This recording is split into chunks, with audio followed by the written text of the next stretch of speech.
Bismillahirrahmanirrahim. Assalamualaikum warahmatullahi wabarakatuh. Alhamdulillahirrahmanirrahim. Wassalatu wassalamu ala asyrofil anbiya'i wal mursalin sayyidina Muhammadin wa ala alihi washabihi ajmain. Yang terhormat kepada adik-adik penghuni Ida selaku jaksa pengasuh pondok pesantren Sultan Ida yang saya hormati Surga Guru serta Mbak Rizky sebagai Menteri Beta Imajinasi dan teman-temannya saya ingin juga saya banggakan. Tak lupa juga pada keluarga dan teman-teman pada pesantren Ulumul Quran Al-Bukhari, semoga selalu beri kesehatan Allah, dipanjangkan umurnya, lancarkan rezekinya, dimudahkan segala urusannya, dan selalu dilimpahkan rahmat dan ridho oleh Allah Subhanahu wa taala. Amin amin ya rabbal alamin. Oke, saya Aslana Ulia Amalia dari kelas 10 MA Quran Lalai Bahani Fida akan menjelaskan kitab Tibian di bab 17. Di sini akan menjelaskan tentang adab seputar khataman. Nah, jadi adab seputar khataman itu ada beberapa macam. Yang pertama, waktunya.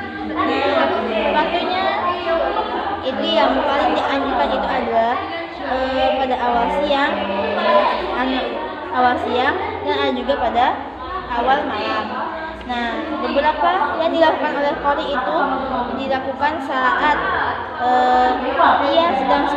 dia sholat, dan adapun ia khataman saat 2 rakaat sholat sunnah maghrib dan 2 rakaat sholat fajar. Selanjutnya adalah yang kedua itu dianjurkannya puasa. Jadi yaitu puasa pada hari khatamannya. Jadi saat dia sedang pada hari khatamannya, ia dianjurkan berpuasa. Nah, kecuali pada hari-hari yang dilarang sesuai dengan syariat agama. Selanjutnya adalah menghadiri majelis. Jadi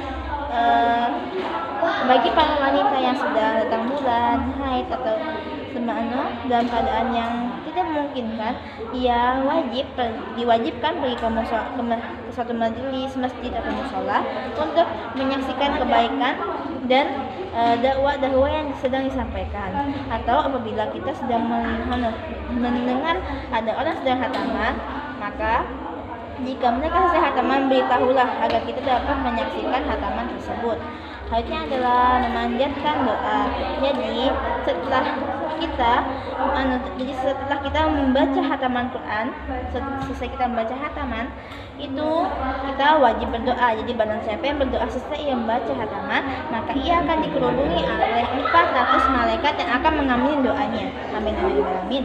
Terus juga doa itu harus sungguh-sungguh berdoa, mengharapkan ridho, mengharapkan rezeki, dan mengharapkan impian segala dan hajatnya. Selanjutnya adalah bagi yang selesai membaca khataman, ia dianjurkan untuk meneruskan bacaan untuk khataman selanjutnya. Nah, jadi dianjurkan ya untuk setelah selesai khataman itu dia dianjurkan untuk meneruskan bacaan untuk khataman untuk yang selanjutnya. Di setiap khataman itu nggak harus berhenti baca. Itu walaupun kita selesai khatam, kita tetap membacanya untuk menghatamkannya untuk yang kedua kalinya. Habis itu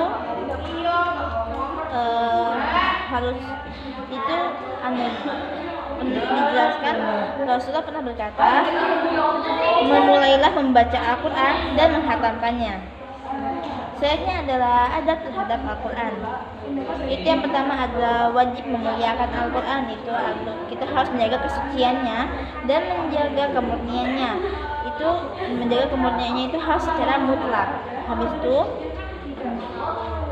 Habis itu orang-orang yang mengingkari Al-Quran itu seperti menambah atau mengurangi Al-Quran walaupun itu hanya 1 ayat, itu telah dianggap kafir. Contohnya kita membaca surah yang paling mudah, surah Al-Ikhlas. Jadi saat membaca surah Al-Ikhlas, Qul huwallahu ahad, habis itu keempat mulai berat, sedangkan ayat sebelumnya itu membaca dengan sengaja, maka itu telah dianggap kafir. Selanjutnya adalah mengingkari kitabullah, itu juga seperti mengingkari kitab Taurat, Injil, Zabur, itu juga termasuk kafir. Nah, habis itu dan yang lebih benar itu adalah seluruh isi Al-Quran, isi kandungannya Al-Quran tuh semuanya benar. Nah, jadi kalau ada yang meriwayatkan bahwa orang-orang yang melanjutkan Al-Quran itu hukuman mereka adalah dibunuh. Selanjutnya itu adalah haram menafsirkan Al-Quran tanpa menggunakan tanpa dasar ilmu. Nah, itu yang pertama adalah jika ada orang yang memiliki kepakaran dan peringkat untuk memahaminya, sedangkan ia memiliki dugaan yang kuat mengenai maksud kandungan isi tersebut, maka ia boleh menafsirkan ayat-ayatnya. Habis itu haram bagi orang yang menafsirkan ayat-ayat Al-Quran itu tanpa dasar ilmu. Jadi orang-orang yang tidak ahli dalam bidang ilmuannya atau tidak mengerti isi kandungannya dan mengerti tentang maksud dari isi-isinya itu dinyatakan haram. Dan seorang ulama yang ahli bicara itu mengenai tafsir itu boleh dan baik. Oke, sekian dari presentasi saya. Quran dan Nabinya saya mohon maaf dan maaf biasa kata karena saya juga masih pelajar. Wabillahi taufiq wal hidayah. Wassalamualaikum warahmatullahi wabarakatuh.